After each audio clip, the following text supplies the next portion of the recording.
Hello and welcome to Value Research Helpline. I'm Ruchira and our experts here at Value Research are now all set to answer your queries on investing and personal finance. Joining us is Ashutosh Gupta, Vice President, Value Research. Welcome, Ashutosh. Thank you, Ruchira. Today's first question has been sent in by Ajit Chitole, who wants to know if he should switch out of Kotak Standard Multicap and SBI Small Cap, as their large asset size will tend to make them sluggish. Well, I'd say don't be in a hurry to do that. If indeed the large size starts to impact, it will be visible in the performance. Now, unlike stock investing, where you may need to be a little more proactive with these decisions, if something fundamentally goes wrong with a company or the valuations become far too stretched, there are really no such compulsions for a fund investor. Ideally, you should look at exiting from a fund for 2-3 broad reasons. One is that you need the money as your goal is approaching. Second is that there is a big shift in the investment style of a fund, so that the risk reward outcomes of the fund change dramatically from what you had signed up for. Or you can also look to exit from a fund because of sustained underperformance. But I guess that is not the case with these two funds. On the contrary, they continue to be among the better ones in their category. They boast a very robust track record of performance, which they are continuing.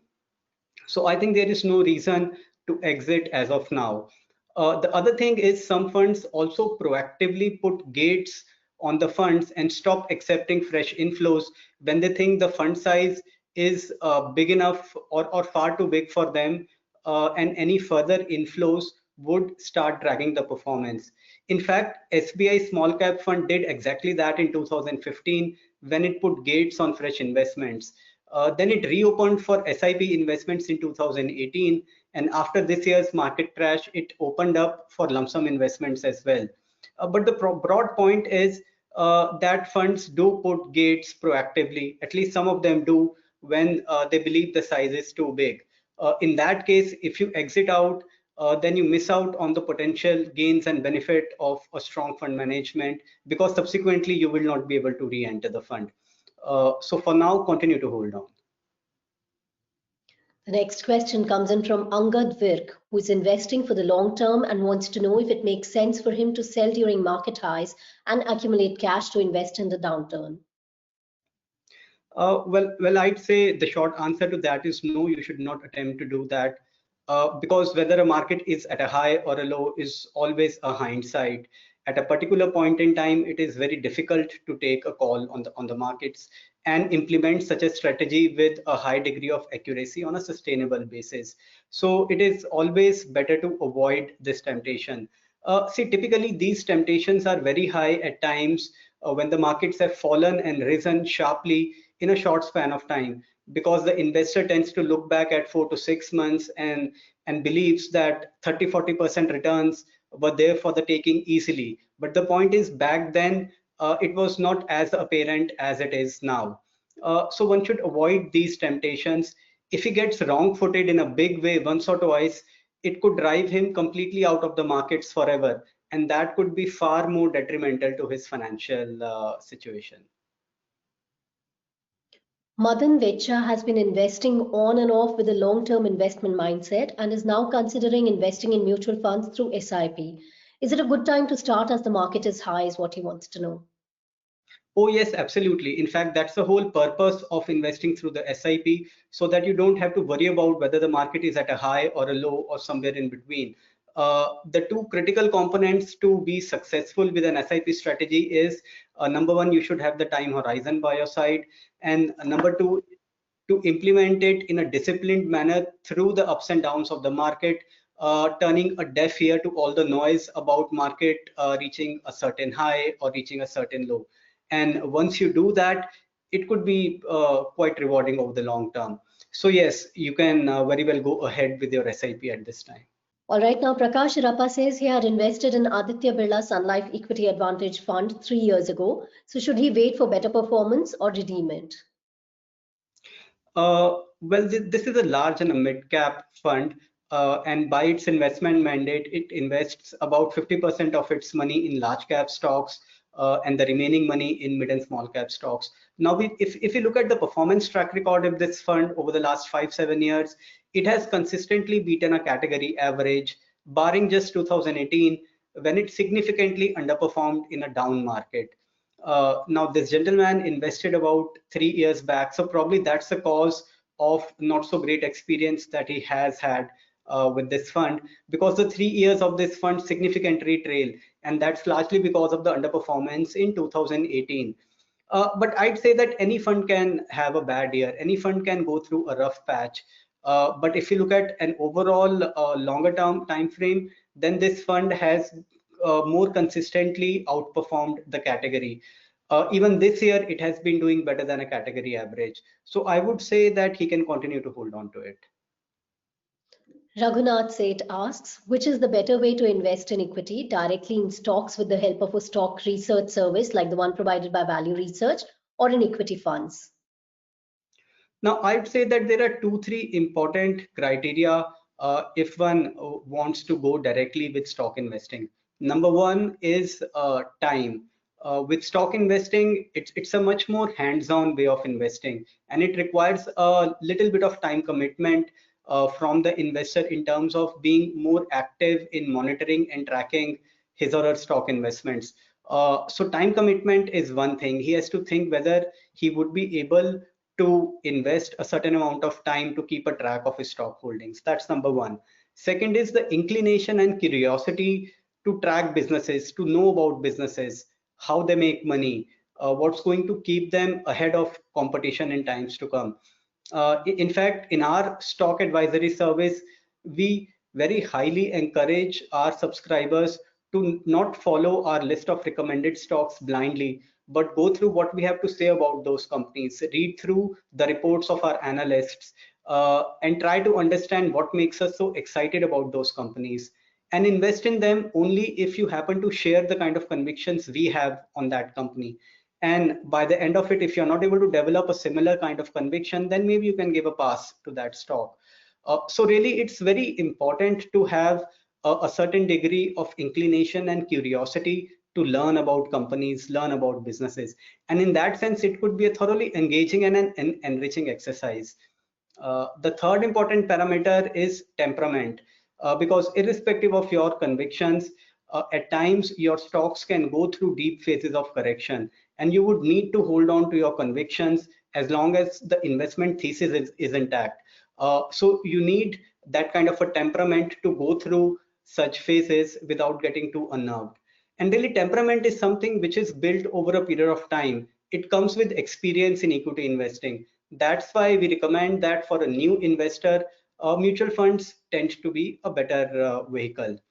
Now, the last thing that is needed is a certain threshold scale of investment to be able to build a reasonably diversified portfolio of at least 12 to 15 stocks. In mutual fund investing, even with a ticket size of rupees 5,000 per month, you can get a diversified portfolio, but it's not possible in case of direct stock investing. So you need a certain threshold scale of investment to go directly investing into stocks.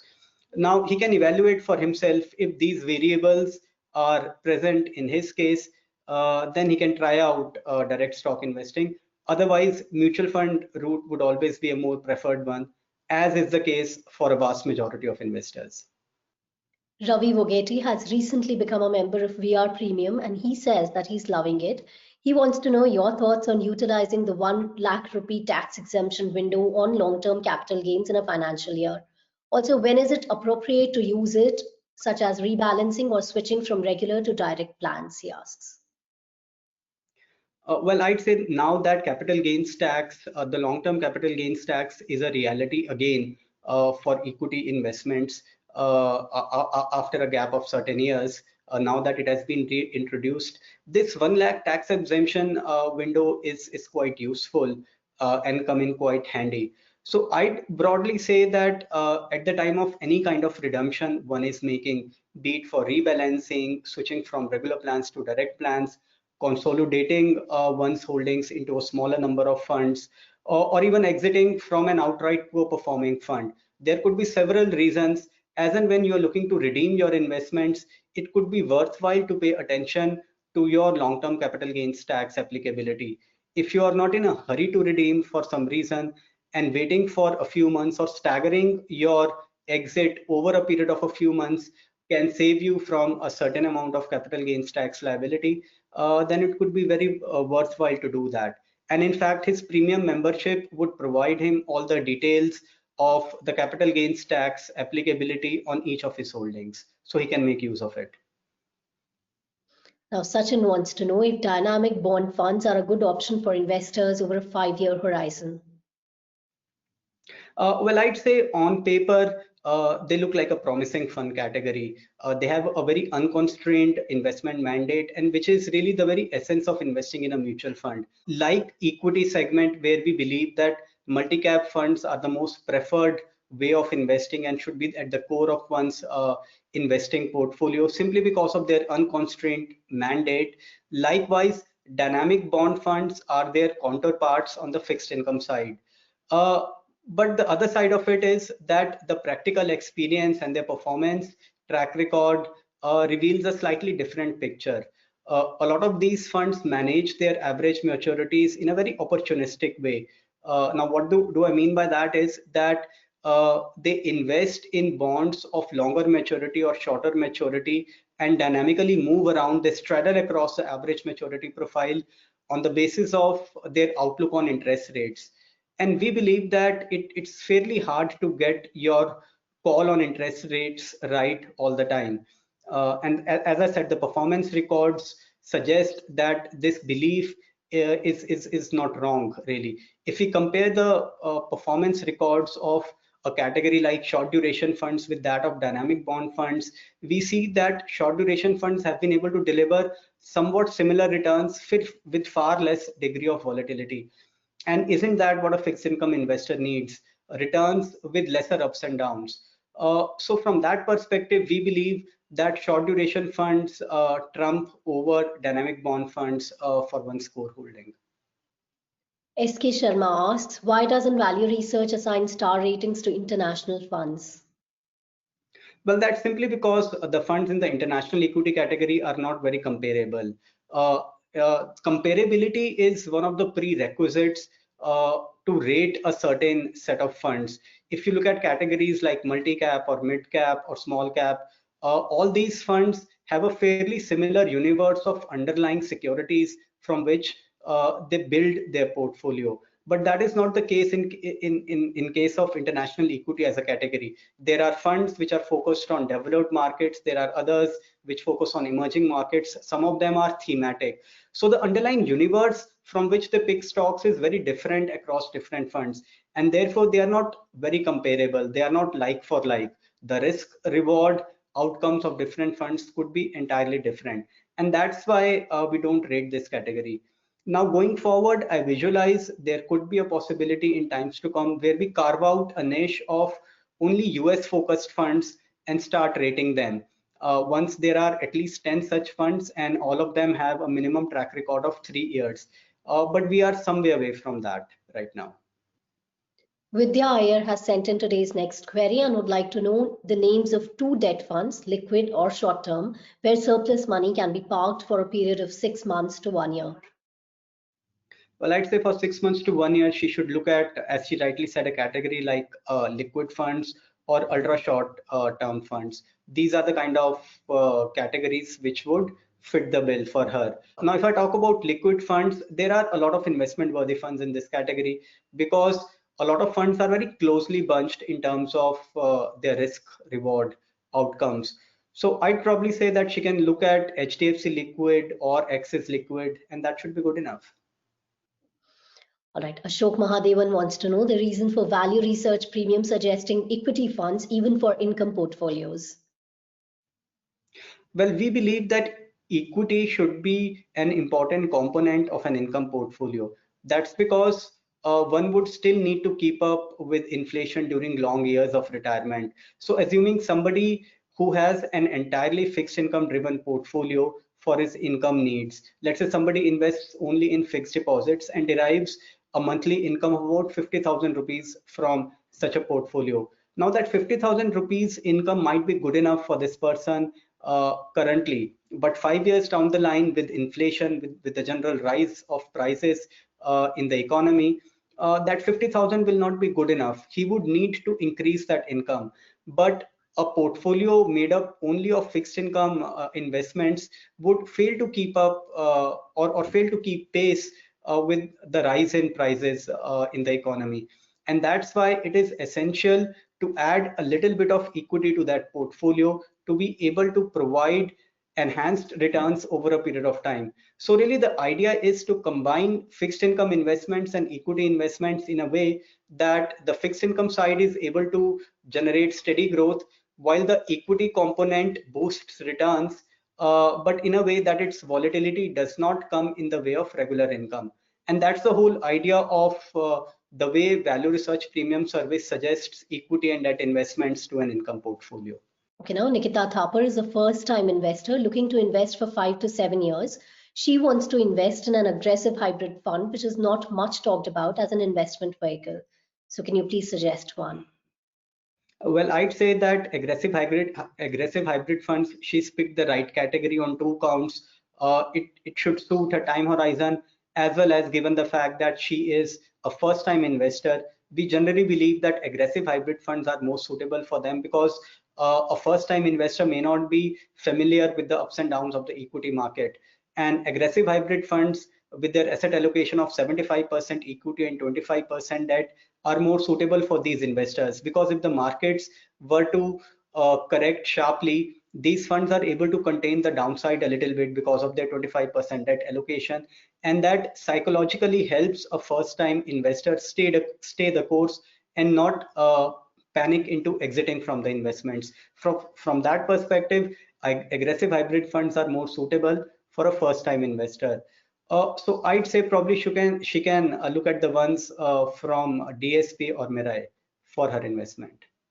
20-year-old Srijan Singh wants to start SIP in mutual funds for his retirement planning. So how should he proceed with a 40-year investment plan?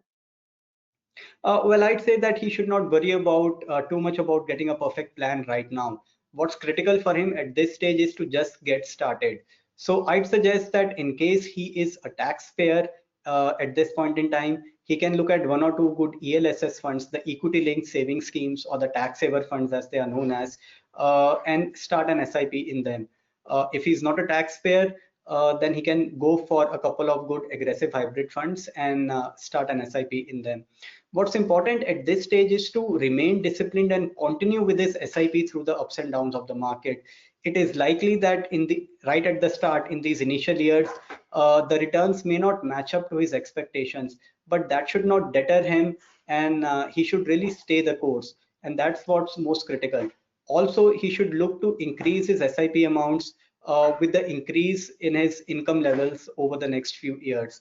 And he should really leave the job of doing a more nuanced goal-based planning for 2 3 years down the line. Once he's got a first-hand experience of equity investing, once he starts appreciating the way equity markets work, probably that's a stage when he can think of a more nuanced planning for himself.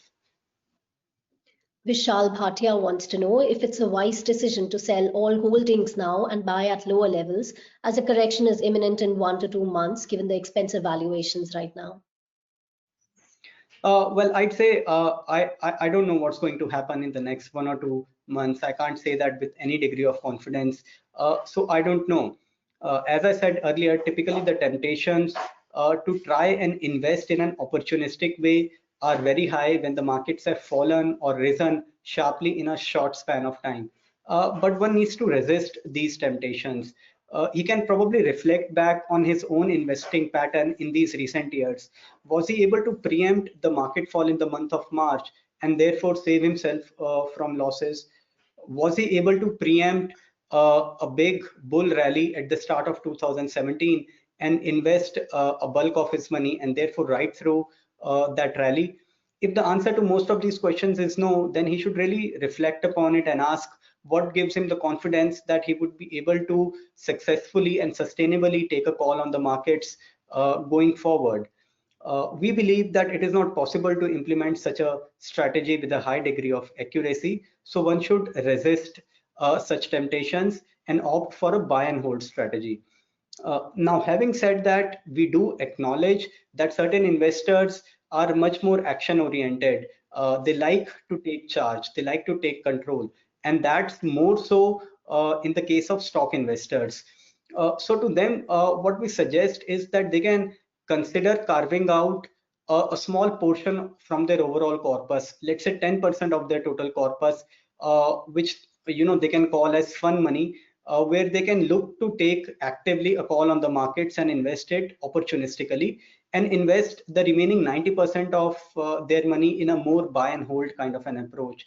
The idea is that with this 10% corpus, they can be much more active, and this helps satiate their action orientation. And even if they go wrong with this allocation, they won't be putting a substantial part of their capital at the risk of loss. Today's last query has been sent in by SR Pandey, who asks, should investors opt for orderly winding up of the Franklin India Credit Risk Fund? Well, I would say I would recommend for that. I would be in favor of voting for a more orderly winding up. Now, of course, the experience of investors has been fairly disappointing. This is clearly not what they had signed up for. But as things stands today, the possibility of a fire sale and a sharp drop in the NAV should the funds had to be opened up again, such a possibility cannot be ruled out. So as things stand today, opting for a more orderly winding up is probably in the best interest of investors. If the fund is already cash positive, and as per the last disclosure by the fund, there is about close to 600 crore which is available to be distributed among investors at this point in time. And we believe that if the fund does get the vote in favor of winding up, then this money should hit investors' accounts soon after this voting is done. Also, if you look at the past 10-12 months, the pace at which the repayments have happened in the fund have been quite decent. I'm being informed by my credit analyst that there are a few bonds which did not, a few issuers which could not pay on time, but their allocations in the portfolio of the credit risk fund has been fairly limited. So the repayments so far have happened at a decent pace, and they've largely been on track. Also, in the month of November, there have been a lot of prepayments that the fund has received. So that's a positive development. So taking all these things together, I suggest that one should go for winding up and vote in favor of it. Well, that's it from us today. Thank you, Ashutosh. Thank you. Thank you to all our viewers. You can go to VR Headline on Value Research online and send us the questions that are stopping you from investing today. Our team will answer them in the upcoming Q&A session. Bye for now.